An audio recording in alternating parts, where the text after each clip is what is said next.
For those who know me, I've been out of action in terms of walking and surfing and being able to be as mobile. I broke my Achilles tendon.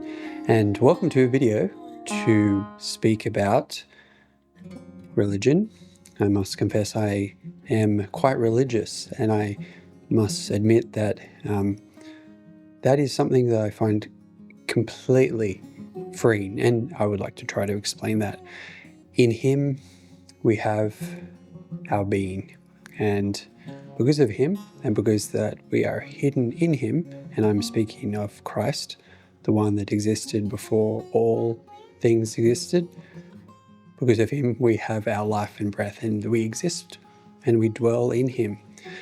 What a wonderful, amazing message to encounter that Christ has given us life. He has redeemed us. He has brought us into a new kingdom where we're no longer slaves to any form of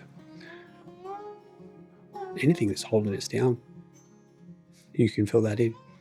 We are free, and we are made to be daughters and sons, children of God. That is joy. And that is the kind of religion that I like to think about. Am I particularly good at dwelling in that? No. Do I have a long way to go? Yes.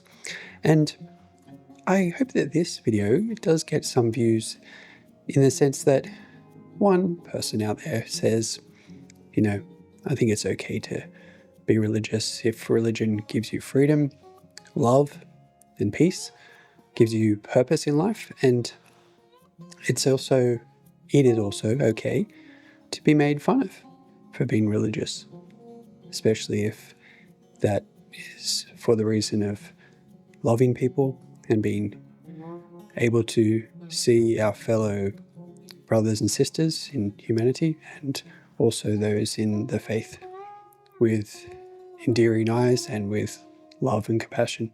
Those are things that are very easy to say and very challenging to live out. One of the things I notice in my life is that grace is needing to be really focused on, really at the center.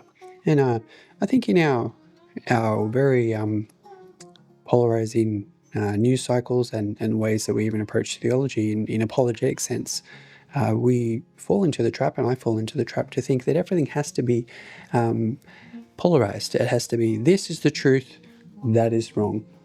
And when it comes to Jesus, you see this way of caring and walking with people that doesn't involve pushing people away, but drawing people into deep transformation, that their life is in Him, the disciples that step into life in Him, to life eternal. And you can see this with the imagery.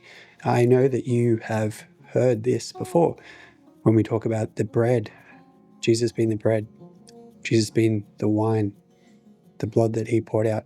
When He said to do this in remembrance of me, these verses, although theologically they may divide Catholics and Protestants and Orthodox into different groups or camps, these words are actually life-giving. They bring us back to this mystery of dwelling and being in Christ.